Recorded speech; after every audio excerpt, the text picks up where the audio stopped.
ಆಸರೆ ಟಿವಿ ಅರ್ಪಿಸುತ್ತಿರುವ ಸ್ವಾರ್ಥಿಕ ಕಾರ್ಯಕ್ರಮಕ್ಕೆ ವೀಕ್ಷಕರೆಲ್ಲರಿಗೂ ಆತ್ಮೀಯ ಸ್ವಾಗತವನ್ನು ಬಯಸುತ್ತೇನೆ. ದೇವರು ಪ್ರತಿಯೊಬ್ಬರ ಜೀವಿತಗಳಲ್ಲಿ ಉಪಕಾರಗಳನ್ನು ಆಶೀರ್ವಾದಗಳನ್ನು ಮಾಡುವಾತನಾಗಿದ್ದಾನೆ. ಇವತ್ತಿನ ದಿನದಲ್ಲಿ ನಮ್ಮೊಂದಿಗೆ ಪಾಸ್ಟರ್ ಸಜ್ಜಿ ವರ್ಗೀಸ್ ಅವರಿದ್ದಾರೆ. ಅವರು ತಮ್ಮ ಜೀವಿತದಲ್ಲಿ ದೇವರು ಮಾಡಿದಂತಹ ಅದ್ಭುತ ಕಾರ್ಯಗಳನ್ನು ನಮ್ಮೊಂದಿಗೆ ಹಂಚಲಿದ್ದಾರೆ. ಪಾಸ್ಟರ್ ಸಜ್ಜಿ ವರ್ಗೀಸ್, ಈ ಸ್ವಾರ್ಥಿಕ ಕಾರ್ಯಕ್ರಮಕ್ಕೆ ನಿಮ್ಮನ್ನು ನಾನು ಸ್ವಾಗತಿಸುತ್ತೇನೆ. ಪಾಸ್ಟರ್ ಸಜ್ಜಿ ವರ್ಗೀಸ್, ನೀವು ಎಲ್ಲಿ ಸೇವೆ ಮಾಡ್ತಿದ್ದೀರಿ ಈಗ? ನಾನು Indian Pentecostal church of God Bethel T Dasarahalli ಅಂದರೆ ಬೆಂಗಳೂರಿನಲ್ಲಿ ಸೇವೆ ಮಾಡ್ತಾ ಇದ್ದೀನಿ. ಬೆಂಗಳೂರಿನ ದಾಸರಹಳ್ಳಿಯಲ್ಲಿ ಪಾಸ್ಟರ್ ಆಗಿ ಸೇವೆ ಸಲ್ಲಿಸ್ತಿದ್ದೀರಿ. ಪಾಸ್ಟರ್, ನಿಮ್ಮ ಹುಟ್ಟಿದ ಊರು ಯಾವುದು? ನಾನು ಹುಟ್ಟಿದ್ದು ಕೇರಳದ ಕ್ಯಾಲಿಕಟ್ ಎಂಬ ಸ್ಥಳದಲ್ಲಿ. ಅಲ್ಲಿಂದ ಒಂದು ಸ್ವಲ್ಪ ಒಳಗಡೆ ತಲಶೇರಿ ಓಮೇಶ್ವರಿ ಎಂಬ ಸ್ಥಳದಲ್ಲಿ ನಾನು ಹುಟ್ಟಿದ್ದು. ಕೇರಳದ ತಲಕೇರಿ ಮತ್ತೆ ಅಲ್ಲಿಯ ಒಂದು ಹಳ್ಳಿ ಆಗಿತ್ತು, ಸಿಟಿ ಹಳ್ಳಿ ಆಗಿತ್ತು. ಹಳ್ಳಿಯಲ್ಲಿ ನೀವು ಹುಟ್ಟಿದ್ರಿ. ಓಕೆ, ನಿಮ್ಮ ಒಂದು ಬಾಲ್ಯ ಜೀವಿತದ ಬಗ್ಗೆ ಹೇಳಿದಾದ್ರೆ ಯಾವ ರೀತಿಯಲ್ಲಿತ್ತು ನಿಮ್ಮ ಬಾಲ್ಯ ಜೀವಿತ? ನನ್ನ ತಂದೆ KT ವರ್ಗೀಸ್, ನನ್ನ ತಾಯಿ ಮೇರಿ ವರ್ಗೀಸ್. ಅವರಿಗೆ 3ನೇ ಮಗನಾಗಿ ನಾನು ಹುಟ್ಟಿದ್ದು. ಓಕೆ. ನನಗೆ ಒಬ್ಬ ಅಣ್ಣ, ಒಬ್ಬ ಅಕ್ಕ ಇದ್ದಳು. ನನ್ನ ಬಾಲ್ಯ ಜೀವಿತ ಕೆಲವೊಂದು ಘಟನೆಗಳನ್ನೆಲ್ಲ ನೆನೆಸ್ಕೊಳ್ತೇನೆ. ನಾನು ಕೇರಳ ಮೂಲತಃ. ಅಲ್ಲಿ ನನ್ನ ತಂದೆ ಕೇರಳದ ಕೋಟೆಯಂ ಎಂಬ ಸ್ಥಳದಿಂದ ಬಂದು ಅಲ್ಲಿ ವಾಸ ಮಾಡ್ತಾ ಇರುವಾಗ ನಾನು ಅಲ್ಲಿ ಹುಟ್ಟಿದ್ದು. ನನ್ನ ತಂದೆ ಮೂಲತಃ ಕೃಷಿ ಆಧಾರಿತ ಜೀವಿತ ನಡೆಸ್ತಾ ಇದ್ದರು. ನನ್ನ ತಂದೆ, ಅವರ ಸಹೋದರರು, ಅಜ್ಜ ಎಲ್ಲ ಅಲ್ಲೇ ನಾವು ಇದ್ದೆವು. ಜಾಯಿಂಟ್ ಫ್ಯಾಮಿಲಿ ಒಟ್ಟಾಗಿದ್ದೆವು. ಆಮೇಲೆ ನಾವು ತಂದೆ ಮದುವೆ ನಂತರ ಬೇರೆ ಬೇರೆ ಮನೆಗಳನ್ನು ಮಾಡಿಕೊಂಡು ನಾವು ಅಲ್ಲೇ ಒಂದೇ ಜಮೀನಿನಲ್ಲಿ, ಅಂದರೆ ಒಂದು 60-70 ಎಕರೆ ಜಮೀನಿತ್ತು. ಅದರ ಒಂದೊಂದು ಭಾಗದಲ್ಲಿ ನಾವು ಒಂದೊಂದು ಮನೆಗಳಾಗಿ ಮಾಡಿಕೊಂಡು ಅಲ್ಲಿ ವಾಸ ಮಾಡ್ತಾಯಿದ್ದೆವು. ನಾನೊಂದು ರೋಮನ್ ಕ್ಯಾಥಲಿಕ್ ಹಿನ್ನೆಲೆಯಿಂದ ಬಂದದ್ದರಿಂದ ನನ್ನ ಬಾಲ್ಯ ಜೀವಿತವೆಲ್ಲ ಆ ಒಂದು ಆಚಾರ ಪದ್ಧತಿ ಅವುಗಳಲ್ಲೇ ನನ್ನ ಹೆಚ್ಚಿನ ಸಮಯ ನಾವು ಕಳೀತಾ ಇದ್ದೆವು. 1ನೇ ಕ್ಲಾಸಿನ ತನಕ ನಾನು ಕೇರಳದಲ್ಲಿ ವಿದ್ಯಾಭ್ಯಾಸ ಮಾಡಿದೆ. ಓಕೆ, ಫಸ್ಟ್ ಸ್ಟ್ಯಾಂಡರ್ಡ್ ತನಕ ಕೇರಳದಲ್ಲಿ. ಫಸ್ಟ್ ಸ್ಟ್ಯಾಂಡರ್ಡ್ ಆದ ನಂತರ ನೀವು ಎಲ್ಲಿ ಶಿಫ್ಟ್ ಆದ್ರಿ? ಆಮೇಲೆ ನನ್ನ ತಂದೆ ಅಲ್ಲಿರ್ತಕ್ಕಂಥ ಜಮೀನು ಮಾರಿ, ನನ್ನ ತಂದೆ, ಅಜ್ಜ, ತಂದೆಯ ಸಹೋದರರೆಲ್ಲ ಅಲ್ಲಿಂದ ಜಾಗ ಮಾರಿ ಕರ್ನಾಟಕದಲ್ಲಿ, ಅಂದರೆ ಕರ್ನಾಟಕದ ಮಂಗಳೂರಿನ ಬೆಳ್ತಂಗಡಿ ಎಂಬ ತಾಲೂಕಿನಲ್ಲಿ ಅಲ್ಲಿ ತೋಟತಾಡಿ ಎಂಬಂಥ ಸ್ಥಳದಲ್ಲಿ ಬಂದು ಜಾಗ ಎಲ್ಲ ಖರೀದಿಸಿ ಅಲ್ಲಿಯೂ ಸಹ ಕೃಷಿ ಮಾಡ್ತಾ ಅವರು ಜೀವನ ಮಾಡ್ತಾ ಇದ್ರು. ಓಕೆ, ಫಸ್ಟ್ ಸ್ಟ್ಯಾಂಡರ್ಡ್ ನೀವು ಅಲ್ಲಿ ತನಕ ಕೇರಳದಲ್ಲೇ ನೀವು ನಿಮ್ಮ ವಿದ್ಯಾಭ್ಯಾಸ ಮಾಡ್ತಿದ್ರಿ. ಅದ ನಂತರ ನೀವು ಫುಲ್ ನಿಮ್ಮ ಜಮೀನೆಲ್ಲ ನೀವು ಮಾರಿ ಮತ್ತೆ ನೀವು ಮಂಗಳೂರಿನ ಬೆಳ್ತಂಗಡಿಗೆ ಬಂದ್ರಿ. ಏನಾದ್ರೂ ಕಾರಣ ಇತ್ತಾ ಒಂದು, ಅಂದ್ರೆ ಕೇರಳವನ್ನು ಬಿಟ್ಟು ಬರುವಂತದ್ದು ಅಥವಾ ಹೀಗೇನೆ? ನನ್ನ ಅಜ್ಜನೇ ಅದಕ್ಕೆ ಕಾರಣ. ಅಂದರೆ ಅವರಿಗೆ ತುಂಬ ಜಮೀನಿತ್ತು. ಅವಾಗ ಸರ್ಕಾರದಿಂದ ಈ ಕೆಲವು ಸಮಸ್ಯೆಗಳೆಲ್ಲ ಜಮೀನಿನ ಸಂಬಂಧವಾಗಿ ಆಯಿತು. ಹಾಗೆ ಅವರು ಮಾರಿ ಬರಲಿಕ್ಕೆ ಕಾರಣ. ಆಗ ನನ್ನ ತಂದೆಗೆ ಮಾರಬೇಕಾಗಿರಲಿಲ್ಲ. ಆದಾಗ್ಯೂ ಅಜ್ಜ, ತನ್ನ ಸಹೋದರರೆಲ್ಲ ಕರ್ನಾಟಕಕ್ಕೆ ಬಂದಾಗ ಅವರು ಸಹ ಅವರೊಟ್ಟಿಗೆ ಬಂದರು. ಅಂದ್ರೆ ನೀವು ಅಲ್ಲಿ ಹತ್ತಿರ ನೀವು ಮನೆ ಕಟ್ಕೊಂಡು ವಾಸವಾಗಿದ್ರಿ ಒಂದು. ಓಕೆ, ಹಾಗೆ ಮತ್ತೆ ನೀವೆಲ್ಲ ಮಾರಿ ಮಂಗಳೂರಿನ ಬೆಳ್ತಂಗಡಿಯಲ್ಲಿ ನೀವು ವಾಸ ಮಾಡಿದ್ರಿ. ಓಕೆ, ಅದರ ನಂತರ ಫಸ್ಟ್ ಸ್ಟ್ಯಾಂಡರ್ಡ್ ನಂತರ ಮತ್ತೆ ವಿದ್ಯಾಭ್ಯಾಸವನ್ನು ನೀವು ಇಲ್ಲಿ ಬೆಳ್ತಂಗಡಿಯಲ್ಲಿ ಕಂಟಿನ್ಯೂ? ನಾನು ಬೆಳ್ತಂಗಡಿಯ ತೋಟತಾಡಿ ಎಂಬ ಸ್ಥಳದಲ್ಲಿ ಒಂದು ಹಿರಿಯ ಪ್ರಾಥಮಿಕ ಶಾಲೆ ಇದೆ. ಅಲ್ಲೇ ನನ್ನ 1ರಿಂದ 7ನೇ ತರಗತಿ ತನಕ ನಾನು ಅದೇ ಗವರ್ಮೆಂಟ್ ಸ್ಕೂಲಲ್ಲಿ ಓದಿದ್ದು. ಓಕೆ, ಅಲ್ಲಿ ನೀವು ವಿದ್ಯಾಭ್ಯಾಸ 7th ಸ್ಟ್ಯಾಂಡರ್ಡ್ 7ನೇ ತರಗತಿ ತನಕ ಮಾಡಿದ್ರಿ. ಓಕೆ, ಅದರ ನಂತರ ನಮಗೆ ಅಲ್ಲಿ ಕಲೀಲಿಕ್ಕಿರಲಿಲ್ಲ. ಮತ್ತು ನಮಗೆ ಹೈಸ್ಕೂಲ್ ಇದ್ದದ್ದು ಅಲ್ಲಿಂದ ಒಂದು 7-8 ಕಿಲೋಮೀಟರ್ ದೂರದಲ್ಲಿ ನೆರಿಯ ಎಂಬ ಸ್ಥಳದಲ್ಲಿ, ಅಲ್ಲಿ ಸೆಂಟ್ ಥಾಮಸ್ ಹೈಸ್ಕೂಲ್ ಅಂತಿದೆ, ಕ್ಯಾಥಲಿಕ್ ಪ್ರೀಸ್ಟ್ಗಳು ನಡೆಸುವಂಥ ಒಂದು ಸ್ಕೂಲ್. ಅಲ್ಲೇ ನಾನು ನನ್ನ SSLC ತನಕ ಅಲ್ಲೇ ಓದಿದ್ದೆ. ಓಕೆ, SSLC ನಂತರ ಮತ್ತೆ ವಿದ್ಯಾಭ್ಯಾಸ ನೀವು ಮುಂದುವರಿಸಿದ್ರಾ? ನಾನು SSLC ಓದುತ್ತಿರುವ ಸಮಯದಲ್ಲಿ, ನಾನು SSLC ಓದ್ತಿರುವಾಗಲೇ ನನ್ನ ಜೀವನದಲ್ಲಿ ದೊಡ್ಡ ತಿರುವಾದದ್ದು. ಯಾವ ತಿರುವು? ಅಂದರೆ ನಾನು ಯೇಸು ಸ್ವಾಮಿಯನ್ನು ನಿಜವಾಗಿ ಅರಿತುಕೊಂಡದ್ದು SSLC ಓದುವಾಗ. SSLCಯಲ್ಲಿರುವಾಗ ಯೇಸು ಕ್ರಿಸ್ತನ ನೀವು ಅಂಗೀಕರಿಸಿದ್ದು. ನಿಮಗೆ ಅಂದರೆ ಸುವಾರ್ತೆ ಏನಾದರೂ ನಿಮಗೆ ಮೊದಲಿಂದ ದೇವರ ವಾಕ್ಯದ ಬಗ್ಗೆ ಈ ಥರ ಸುವಾರ್ತೆ ಕೇಳುವಂಥದ್ದು ಏನಾದರೂ ಇತ್ತಾ ನಿಮ್ಮ ಮನೆಯಲ್ಲಿ? ನಾನು ಬಾಲ್ಯದಲ್ಲೇ ಅಂದು TV ಇರಲಿಲ್ಲ ನಮ್ಮ ಮನೆಗಳಲ್ಲಿ, ರೇಡಿಯೋ ಇತ್ತು. ರೇಡಿಯೋದಲ್ಲಿ ಈ ಕ್ರೈಸ್ತ ಕಾರ್ಯಕ್ರಮಗಳು, ವಿಶ್ವವಾಣಿ ಮತ್ತು ಆತ್ಮಿಕ ಯಾತ್ರೆ ಮುಂತಾದ ಮತ್ತು ಅನೇಕ ಕನ್ನಡ ಫೀಬಾ ರೇಡಿಯೋದು ಕಾರ್ಯಕ್ರಮಗಳನ್ನ ನಾವು ಕೇಳ್ತಾ ಇದ್ದೆವು. ಆಮೇಲೆ ಕಾರ್ಯಕ್ರಮ ಕೇಳುವಾಗ ಅವ್ರದ್ದು ಅಡ್ರೆಸ್ ಎಲ್ಲ ಸಿಗ್ತಾಯಿತ್ತು ನಮಗೆ. ಅವಾಗ ಮಕ್ಕಳು ನಾವು ಲೆಟ್ರ್ ಬರಿತಾ ಇದ್ದೆವು. ಅವಾಗ ಅವರು ಕರಪತ್ರ ಮತ್ತು ಸಣ್ಣ ಸಣ್ಣ ಕಥಾಪುಸ್ತಕಗಳೆಲ್ಲ ಕಳಿಸ್ಕೊಡ್ತಾಯಿದ್ರು. ಅದರಲ್ಲೆಲ್ಲ ನಮಗೆ ಭಾಳ ಇಂಟ್ರೆಸ್ಟ್ ಇತ್ತು. ಅಂದರೆ ಅಂದಿನ ಕಾಲದಲ್ಲಿ ಸ್ಕೂಲಿಗೆ ಲೆಟ್ರ್ ಬರೋದು ಅಂತ ಹೇಳಿದ್ರೆ ಬಹಳ ಹೆಮ್ಮೆ ವಿಚಾರ.